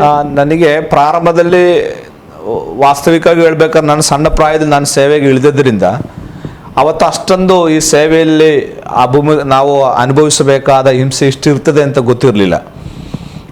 ಅಂದು ಏನು ಗೊತ್ತಿಲ್ಲದವನಾಗಿ ನಾನು ಧುಮುಕಿದೆ ಒಂದು ಅರ್ಥದಲ್ಲಿ ಹೇಳ್ಬೇಕಾದ್ರೆ. ಒಂದು ವೇಳೆ ಇವತ್ತಿನಷ್ಟು ನನಗೆ ವಾಕ್ಯ ಅರಿವು ಇದ್ದಿದ್ರೆ ನಾನು ಅಷ್ಟು ಬೇಗನೆ ಧುಮುಕ್ತಿರ್ಲಿಲ್ಲ. ಆದರೆ ಆ ಸಮಯದಲ್ಲಿ ಒಂದು ವೇಳೆ ದೇವರು ಅಷ್ಟೊಂದು ಅರಿವು ಕೊಡದೇ ಇದ್ದದ್ದು ನನ್ನನ್ನು ಕರೆಯುವುದಕ್ಕೋಸ್ಕರವಾಗಿತ್ತೇನೋ. ನನಗೆ ಸೇವೆ ಕುರಿತಾಗಿ ಸ್ಪಷ್ಟವಾದಂತಹ ದರ್ಶನ ಇದ್ದದರಿಂದ ನಾನು ಇದಕ್ಕೆ ಬಂದದ್ದು. ಒಂದು, ನನಗೆ ಸೇವೆ ಮಾಡಬೇಕಂತ ಬಯಕೆ ಬಾಲ್ಯದಿಂದಲೂ ಇತ್ತು. ಎರಡನೇದಾಗಿ ಅನೇಕ ಪ್ರವಾದಿಗಳ ಮೂಲಕ, ಅನೇಕ ಸೇವಕರುಗಳ ಮೂಲಕ ದೇವರು ನನ್ನನ್ನು ನೀನು ಸೇವೆಗೆ ಇರುವವನು, ದೇವರ ಸೇವೆ ಮಾಡಬೇಕು, ಅದಕ್ಕೋಸ್ಕರ ದೇವರು ನಿನ್ನನ್ನು ಇಟ್ಟಿದ್ದಾನೆ ಎಂಬ ಆ ಒಂದು ಕರೆ ನನಗೆ ಬಂತು.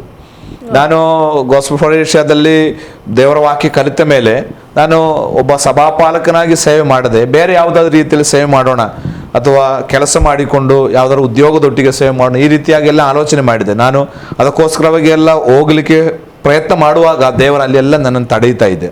ಆದ್ದರಿಂದ ನನ್ನ ಸೇವೆ ಒಂದು ಸಭಾಪಾಲಕನ ಸೇವೆ ಎಂಬುದು ದೇವರ ಅನುಭವಗಳ ಮೂಲಕ ನನಗೆ ದೃಢಪಡಿಸಿದ. ಆದ್ದರಿಂದಲೇ ನಾನು ಇವತ್ತು ಈ ಸಭಾಪಾಲಕನ ಸೇವೆಯಲ್ಲಿ ನಿಂತಿರುವಂಥದ್ದು. ಇಲ್ಲದಿದ್ದರೆ ನಾನು ಬೇರೆ ಯಾವುದಾದ್ರೂ ಕಡೆಗೆ ಡೈವರ್ಟ್ ಆಗಿ ಹೋಗ್ಲಿಕ್ಕೆ ಸಾಧ್ಯತೆಗಳಿತ್ತು. ದೇವರು ನಿಮ್ಮನ್ನು ಈ ಒಂದು ಸಭಾಪಾಲಕ ಸೇವೆಯಲ್ಲಿ ಕಡೆ ತನಕ ದೃಢಪಡಿಸ್ತಾ ನಿಲ್ಲಿಸಿದ್ರು. 16 ವರ್ಷಗಳ ಕಾಲದಿಂದ ನೀವು ಸಭಾಪಾಲಕರಾಗಿ ನೀವು ಸೇವೆ ಸಲ್ಲಿಸ್ತಾ ಇದ್ದೀರಿ. ಈಗ ಕುಟುಂಬವಾಗಿ ಬೆಂಗಳೂರಲ್ಲಿ ಇದ್ದೀರಿ. ಸೇವೆ ಹೇಗೆ ಉಂಟು ನಿಮ್ಮ ಅಂದರೆ ಸಭೆಯ ಒಂದು? ಈಗ ನಾನು ಇರುವಂತಹ ಸಭೆ ಒಂದು 300 ಮಂದಿ ಆರಾಧಿಸುವಂತಹ ಒಂದು ಸಭೆ. ಅಲ್ಲಿ ಕನ್ನಡ, ಇಂಗ್ಲೀಷ್, ಮಲಯಾಳಂ 3 ಲ್ಯಾಂಗ್ವೇಜಲ್ಲಿ ಆರಾಧನೆ ನಡೀತಾ ಇದೆ.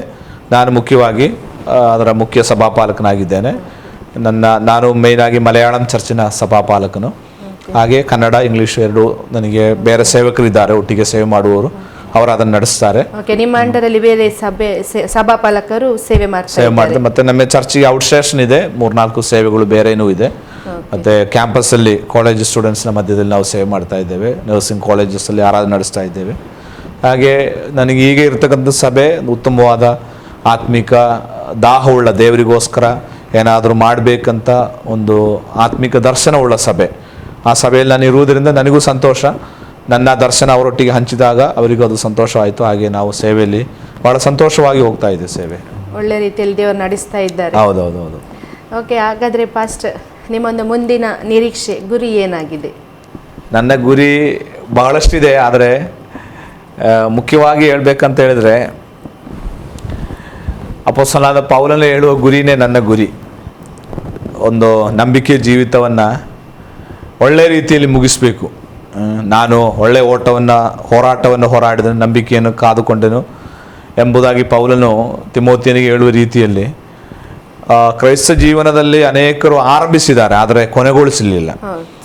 ಅರ್ಧದಲ್ಲಿ ಅಥವಾ ಪ್ರತಿಕೂಲಗಳು, ಹಿಂಸೆಗಳು ಬರುವಾಗ ಬಿಟ್ಟು ಹೋಗಿದ್ದಾರೆ. ಅನೇಕರು ಸೇವೆ ಆರಂಭಿಸಿದ್ದು ಅಥವಾ ಕ್ರಿಸ್ತ ನಂಬಿಕೆಗೆ ಬಂದದ್ದು ಭೌತಿಕವಾದ ಆಶೀರ್ವಾದ ಸಿಗ್ತದೆ ಎಂಬ ಆ ಒಂದು ಅನಿಸಿಕೆಯೊಡನೆ ಅದು ಅವರಿಗೆ ಸಿಕ್ಕದೆ ಹೋದಾಗ ನಿರಾಶ್ರಿತರಾಗಿದ್ದಾರೆ. ಆದರೆ ನನ್ನ ಗುರಿ ದೇವರನ್ನು ನನ್ನ ಜೀವಿತದಲ್ಲಿ ಮೆಚ್ಚಿಸಬೇಕು, ಒಂದನೇದಾಗಿ. ಎರಡನೇದಾಗಿ ಒಂದು ಒಳ್ಳೆಯ ಅಂತ್ಯ ಆಗಬೇಕು. ಅಂದರೆ ನಾನು ಏನನ್ನು ನಂಬಿಕೆ ಇಟ್ಟು ಆರಂಭಿಸಿದನೋ ಅದನ್ನು ಯಾವ ತೊಡಕು ಉಂಟಾಗದೆ, ಯಾವ ತೊಂದರೆಗಳು ಉಂಟಾಗದ ಹಾಗೆ ನನ್ನ ನಂಬಿಕೆಯ ಓಟ ಅದು ಕುಟುಂಬವಾಗಿ ಪೂರೈಸಬೇಕೆಂಬುದೇ ನನ್ನ ಬಯಕೆ. ನನ್ನ ಅತಿ ದೊಡ್ಡ ಬಯಕೆ ಸಾಯುವುದಕ್ಕಿಂತ ಮುಂಚೆ ನನಗೆ ಕ್ರಿಸ್ತನ ಹಾಗೆ ಜೀವನ ಮಾಡಬೇಕು ಅಂತ ನನ್ನ ಬಯಕೆ. ಯೇಸು ಸ್ವಾಮಿ ಹೇಗೆ ಈ ಭೂಮಿಯಲ್ಲಿ ಜೀವನ ಮಾಡಿದರು, ಆ ರೀತಿ ಒಂದು ದಿವಸ ಆದರೂ ನನಗೆ ಜೀವನ ಮಾಡಬೇಕು ಅಂತ ನನಗೆ ಬಯಕೆ. ಅಂದರೆ ಆ ಯೇಸು ಸ್ವಾಮಿಯ ಸ್ವಭಾವ ಉಳ್ಳವನಾಗಿ ಅವರು ಜೀವನ ಮಾಡಿದಂಗೆ ಒಂದು ದಿವಸ ಆದರೂ ಭೂಮಿಯಲ್ಲಿ ಜೀವನ ಮಾಡಬೇಕು ಅಂತ ನನ್ನ ಗುರಿ. ಎಲ್ಲರ ಗುರಿ ಪರಲೋಕ ರಾಜ್ಯಕ್ಕೆ ಹೋಗುವುದೇ. ಆದರೆ ಅದಕ್ಕಿಂತ ಮಿಗಿಲಾಗಿ ಈ ಭೂಮಿಯಲ್ಲಿ ಇರುವಾಗಲೇ ದೇವರಿಗೋಸ್ಕರ ಏನಾದರೂ ಮಾಡಬೇಕು. ನನ್ನ ಆಯುಷ್ಯ ಅದಕ್ಕೋಸ್ಕರ ನಾನು ಮೀಸಲಿಟ್ಟೆ. ನನಗೆ ಈ ಸಣ್ಣ ಪ್ರಾಯದಲ್ಲೇ ಸೇವೆಗೆ ಇಳಿದದ್ದರಿಂದ ನನಗೆ ಯಾವತ್ತೂ ಪಶ್ಚಾತ್ತಾಪ ಇಲ್ಲ. ನನಗೆ ಬೇರೆ ಏನಾದರೂ ಮಾಡ್ಬೋದಿತ್ತು, ಅಥವಾ ಬೇರೆ ಆರ್ಥಿಕವಾಗಿ ಸಂಪನ್ನರನ್ನು ನೋಡುವಾಗ ನನಗೆ ಹೊಟ್ಟೆ ಕಿಚ್ಚಾಗಲಿ, ಅಯ್ಯೋ ನಾನು ಹಾಗೆ ಮಾಡಿದರೆ ನನಗೆ ಇವತ್ತು ದೊಡ್ಡೊಬ್ಬ ಸ್ಥಿತಿವಂತನಾಗಬಹುದು ಎಂಬಂತಾಗ ಏನು ನಿರಾಶೆನೂ ನನ್ನ ಜೀವಿತದಲ್ಲಿ ಇಲ್ಲ. ನಾನು ಅದರಲ್ಲಿ ಸಂಪೂರ್ಣ ಸಂತೃಪ್ತನಾಗಿದ್ದೇನೆ. ಇನ್ನು ದೇವರು ನನ್ನನ್ನು ಯಾವ ರೀತಿ ಯಾವ ಸೇವೆಗಳಿಗೆ ಉಪಯೋಗಿಸ್ತಾನೆ, ಯಾವ ರೀತಿಯಲ್ಲಿ ಆತನ ನಡೆಸ್ತಾನೆ ಅದು ನನಗೆ ಗೊತ್ತಿಲ್ಲ. ನನಗೆ ನನ್ನ ಇವತ್ತಿನ ಬಗ್ಗೆ ಮಾತ್ರ ಗೊತ್ತು. ನಾಳೆ ನನ್ನ ದೇವರ ಕೈಯಲ್ಲಿ, ನನ್ನ ಕುರುಬ ದೇವರು, ಆತನು ಹೋಗುವ ಹೆಜ್ಜೆ ಜಾಡಲ್ಲಿ ನಾನು ಹಿಂಬಾಲಿಸ್ತೇನೆ. ನನ್ನ ಸೇವೆಯಲ್ಲಿ ಇನ್ನು ಬೇರೆ ರೀತಿಗೆ ಇಳಿಸಬೇಕೋ ದೇವರು ಬಯಸಿದರೆ ಖಂಡಿತ ನಾನು ಅದಕ್ಕೆ ಸಮರ್ಪಿತನು. ದೇವರು ಯಾವ ರೀತಿಯಲ್ಲಿ ನಡೆಸ್ತಾನೆ ಆ ರೀತಿ ಮುಂದಕ್ಕೆ ಹೋಗಲಿಕ್ಕೆ ನಾನು ಬಯಸ್ತೇನೆ. ನಿಮ್ಮ ಒಂದು ಹೃದಯದ ಆಸೆಯ ಪ್ರಕಾರ ದೇವರು ನಿಮ್ಮನ್ನು ನಡೆಸಲಿ, ಇನ್ನು ಹೆಚ್ಚಿನ ಆತ್ಮಗಳನ್ನು ಕ್ರಿಸ್ತನ ಕಡೆಗೆ ನಡೆಸುವಂತಾಗಲಿ. ಮತ್ತು ಚಿಕ್ಕ ಪ್ರಾಯದಲ್ಲೇ ದೇವರಿಗಾಗಿ ನಿಮ್ಮನ್ನು ಸಮರ್ಪಿಸಿಕೊಂಡಿದ್ದೀರಿ, ಕಡೆ ತನಕ ನೀವು ಅಂತ ಹೇಳಿದ್ರಿ. ಅಂದರೆ ಯಾವ ಓಟವನ್ನು ನಾನು ತೆಕ್ಕೊಂಡಿದ್ದೇನೋ ಅದನ್ನು ಸ್ಥಿರಚಿತ್ತದಿಂದ ಕಡೆಗಾಣಿಸುವುದು ನಿಮ್ಮ ಆಸೆಯಾಗಿದೆ ಎಂಬುದಾಗಿ ಖಂಡಿತವಾಗಿಯೂ ದೇವರು ಅದನ್ನು ನೆರವೇರಿಸಲಿ. ನಿಮ್ಮ ಜೀವಿತಗಳಲ್ಲಿ ಮುಂದಿನಗಳಲ್ಲಿ ಇನ್ನೂ ಹೆಚ್ಚಿನ ಮಹತ್ ಕಾರ್ಯಗಳನ್ನು ನಿಮ್ಮ ಸೇವೆಯ ಮೂಲಕ ನೀವು ನೋಡುವಂತಾಗಲಿ. ನಿಮ್ಮ ಕುಟುಂಬವನ್ನು ಸಹ ದೇವರು ಹೇರಳವಾಗಿ ಆಶೀರ್ವದಿಸಲಿ ಎಂಬುದಾಗಿ ನಾವು ಹಾರೈಸುತ್ತೇವೆ. ನಮ್ಮ ಆಸರೆ ಟಿವಿಯಲ್ಲಿ ನಿಮ್ಮ ಜೀವಿತದ ಅನುಭವಗಳನ್ನು ಹಂಚಿಕೊಂಡದ್ದಕ್ಕಾಗಿ ನಿಮಗೆ ನನ್ನ ಹೃದಯಾಂತರದಿಂದ ಕೃತಜ್ಞತೆಗಳನ್ನು ಸಲ್ಲಿಸ್ತೇನೆ. Okay, thank you. ನನ್ನನ್ನು ಸಹಕರಿಸಿ ಒಂದೆರಡು ಮಾತುಗಳನ್ನು ನನ್ನ ಜೀವಿತ ಅನುಭವವನ್ನು ಹಂಚಲಿಕ್ಕೆ ಅವಕಾಶ ಮಾಡಿಕೊಟ್ಟ ಆಸರೆ ಟಿವಿಗೂ ಎಲ್ಲ ಕಾರ್ಯಕರ್ತರಿಗೂ ನಾನು ವಂದನೆ ಸಲ್ಲಿಸ್ತೇನೆ. ದೇವರ ಆಶೀರ್ವದಿಸಲಿ. ವೀಕ್ಷಕರೇ, ಈಗ ತಾನೇ ನೀವು ಕೇಳಿದಂಥ ಸಾಕ್ಷಿ ಅದು ಅದ್ಭುತಕರವಾಗಿತ್ತು. ಈ ಚಿಕ್ಕ ಪ್ರಾಯದಲ್ಲೇ ಯಾವುದೇ ಲೋಕದ ಆಸೆಗಳಾಗಲಿ, ಅಥವಾ ನಾನು ದೊಡ್ಡ ವ್ಯಕ್ತಿಯಾಗಬೇಕು, ಆರ್ಥಿಕವಾಗಿ ನಾನು ಎಲ್ಲಗಿಂತ ಮಿಗಿಲಾಗಿರಬೇಕು, ಯಾವುದೇ ಒಂದು ಆಸೆಗಳಿಲ್ಲದೆ ಚಿಕ್ಕ ಪ್ರಾಯದಲ್ಲೇ 15ನೇ ವರ್ಷಕ್ಕೆ ತಮ್ಮನ್ನೇ ತಾವು ಸೇವೆಗೆ ಅರ್ಪಿಸಿಕೊಂಡ್ರು. ಅದರ ನಂತರ ಅವರು ಕೇವಲ ಅವರ ಜೀವಿತವನ್ನು ಯೇಸು ಕ್ರಿಸ್ತನಿಗಾಗಿ ಜೀವಿಸಬೇಕು, ಯೇಸು ಕ್ರಿಸ್ತನಂತೆ ನಾನು ಬದುಕಬೇಕೆಂಬ ಒಂದೇ ಒಂದು ಗುರಿಯೊಂದಿಗೆ ಅವರು ಜೀವಿಸ್ತಿದ್ದಾರೆ. ಈ ಒಂದು ಸಾಕ್ಷಿಯು ನಿಮ್ಮ ಜೀವಿತದಲ್ಲಿ ನಿಮ್ಮನ್ನು ಇನ್ನೂ ಹೆಚ್ಚಾಗಿ ಕ್ರಿಸ್ತನಲ್ಲಿ ಬಲಪಡಿಸಲಿ. ನಮ್ಮ ಜೀವಿತದಲ್ಲಿ ದೇವರು ಎಲ್ಲವನ್ನು ಮಾಡುವಾತನು ಎಂಬುದಾಗಿ ಅರಿಯುವಂತಾಗಲಿ ಎಂಬುದಾಗಿ ನಾನು ಹಾರೈಸುತ್ತೇನೆ. ಮುಂದಿನ ಸಂಚಿಕೆಯಲ್ಲಿ ಮತ್ತೆ ಹೊಸ ಅತಿಥಿಯೊಂದಿಗೆ ನಿಮ್ಮ ಮುಂದೆ ಬರಲಿದ್ದೇವೆ. ಅಲ್ಲೇ ತನಕ ವೀಕ್ಷಿಸಿ ಆಸರೆ ಟಿವಿ. ವಂದನೆಗಳು.